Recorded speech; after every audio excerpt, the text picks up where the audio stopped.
경전에 나오는 환생. 질문입니다. 친애하는 마스터 예수님과 킴, 나는 당신이 실제로 환생에 대해 가르쳤다고 믿게 되었습니다. 정통파 사람들에게 이 주제를 언급할 때 그들은 경전에서 그것을 보여달라고 나에게 도전합니다. 솔직히 그들의 변호에서 나는 이것을 뒷받침할 많은 것을 찾을 수 없습니다. 경전에서 환생을 반영하거나 언급하는 통찰력이 있습니까? 당신의 안내가 진리를 밝히는 데 도움이 될 것 같습니다. 감사합니다. 진리를 찾는 사람. 상승 마스터 예수, 킴 마이클즈를 통해 전달되었습니다. 물론, 경전에는 환생에 대한 직접적인 언급은 없습니다. 오늘날 여러분이 가지고 있는 경전은 환생을 이단으로 금지하고 그것을 믿는 모든 사람을 저주하기로 결정한 바로 그 교부들에 의해 승인되었습니다. 그들이 이단이라고 생각했던 사상에 대한 언급을 남겼을 것으로 생각하나요?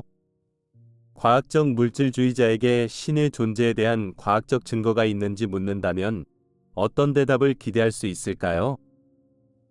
그것은 정통 그리스도교의 환생에 대한 증거가 있는지 묻는 것과 거의 같습니다. 1. 500년 동안 정통 그리스도교는 윤회의 실체를 부인해 왔는데 어떻게 경전에 교회 교리와 모순되는 내용이 있을 수 있겠습니까? 역사적 기록을 객관적으로 살펴본 사람이라면 초대 교회 교부들이 오류가 없는 진리 또는 그리스도교인들이 믿기를 바라는 진리라고 판단한 교리에 경전을 적용하는 것을 두려워하지 않았다는 것을 알 수 있습니다. 이는 역사적 사실이며 객관적으로 살펴볼 의지가 있다면 누구도 이를 부정할 수 없습니다. 대부분의 정통 그리스도교인들은 이에 대해 객관적인 태도를 취하지 않으려 하기 때문에 여러분이 할 수 있는 어떤 말도, 내가 할 수 있는 어떤 말도 이 사람들을 설득할 수 없다는 것을 알고 있습니다.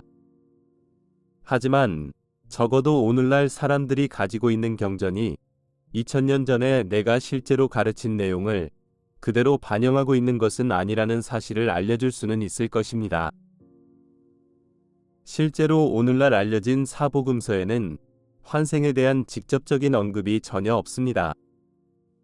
그 이유는 복음서가 기록될 당시에는 환생이라는 개념이 거의 모든 사람에게 알려져 있었기 때문입니다. 몇몇 유대교 종파는 실제로 환생을 믿었기 때문에 이들에게는 환생을 직접 언급할 이유가 없었습니다. 그리고 환생을 믿지 않는 사람들에게도 환생을 언급할 이유가 없었습니다. 4. 복음서가 기록될 당시의 상황을 고려할 때 환생을 언급하는 것이 특별히 유리한 것은 없었습니다. 이미 환생을 믿었던 사람들은 복음서에서 환생을 볼 수 있었습니다. 그리고 그것을 믿지 않는 사람들은 그러한 힌트를 간과하여 기분을 상하게 하지 않을 것입니다.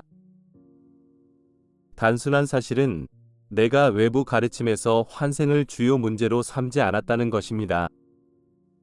그 이유는 내 가르침에 열려있는 대부분의 사람이 이미 윤회를 믿었기 때문입니다. 개방적이지 않은 사람들에게는 내 가르침의 다른 측면을 따르기 시작하는 것이 더 좋았습니다. 이것은 내가 비유로 무리를 가르치고 제자들에게 모든 것을 가르쳤다는 사실과 일치합니다. 제자들은 모두 윤회의 실체를 알고 있었다고 확신할 수 있습니다. 여러분이 개인적인 그리스도 의식을 향해 성장함에 따라 점차 윤회의 실체에 대한 직관적인 확인을 받게 될 것입니다. 그리스도 의식에 도달하지 못하고 그리스도 잠재력에 열려있지 않은 사람들에게 환생은 필수적 개념이 아닙니다. 그렇기 때문에 오늘날 세계의 많은 주류 그리스도교인은 환생을 반드시 믿을 필요가 없습니다.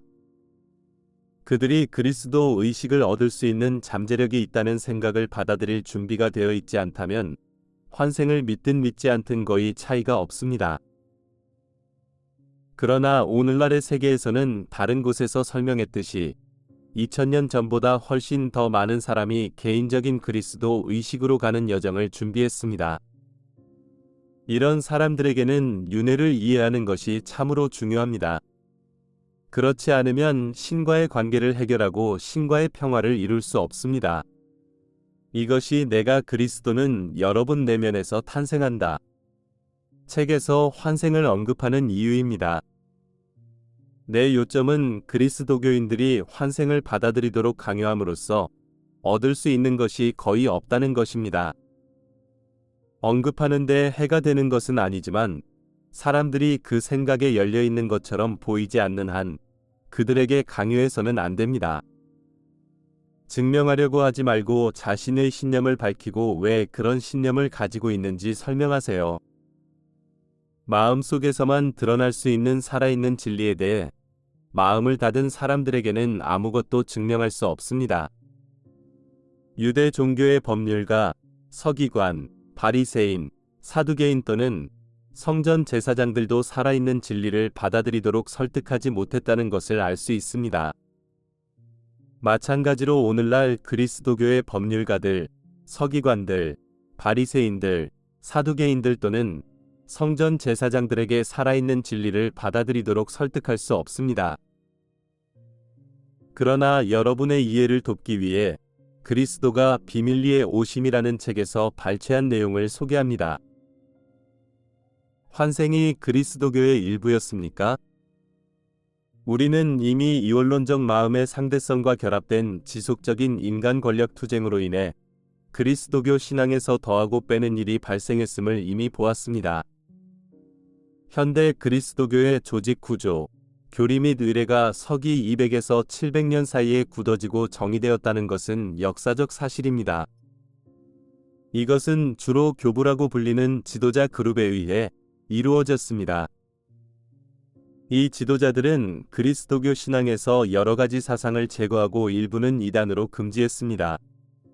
그들은 심지어 이러한 사상에 대해 생각하고 말하는 것을 저주라고 선언함으로써 사람들이 이러한 사상을 생각하고 말하는 것을 막으려 했습니다.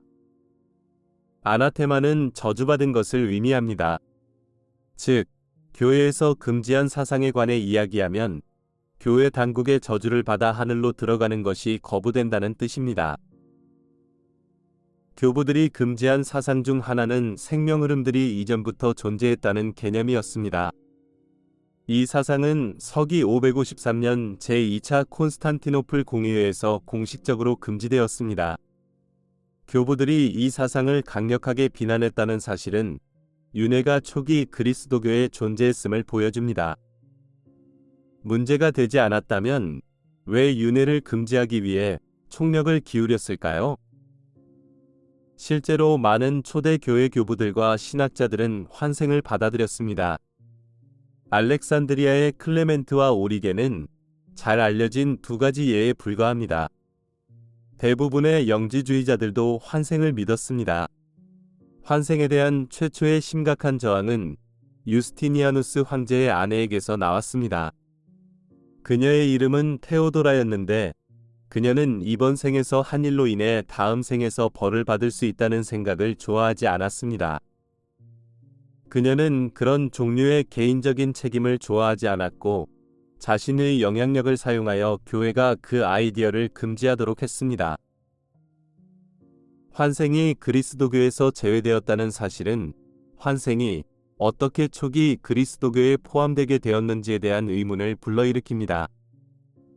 종교에 대한 내적 접근 방식을 취한다면 진짜 질문은 예수가 환생에 대해 잘 알고 있었거나 심지어 가르쳤는지 아닌지입니다.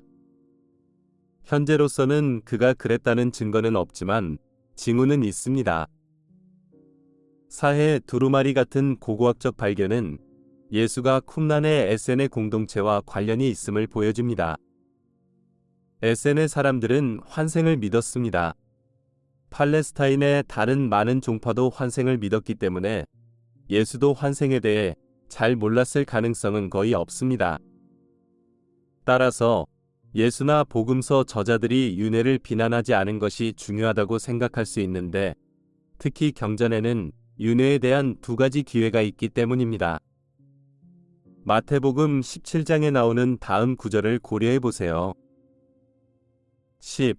제자들이 예수께 여쭈어 이르되 어찌하여 서기관들은 엘리야스가 먼저 와야 한다고 말합니까? 11.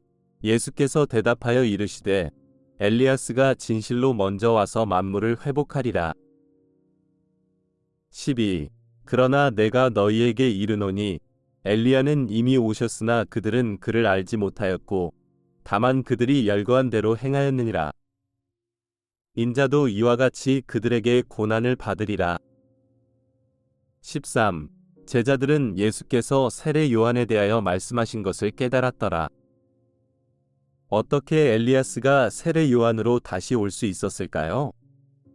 요한은 다른 아이들과 마찬가지로 태어났기 때문에 한 가지 가능한 설명은 요한이 엘리야스의 환생이었다는 것입니다.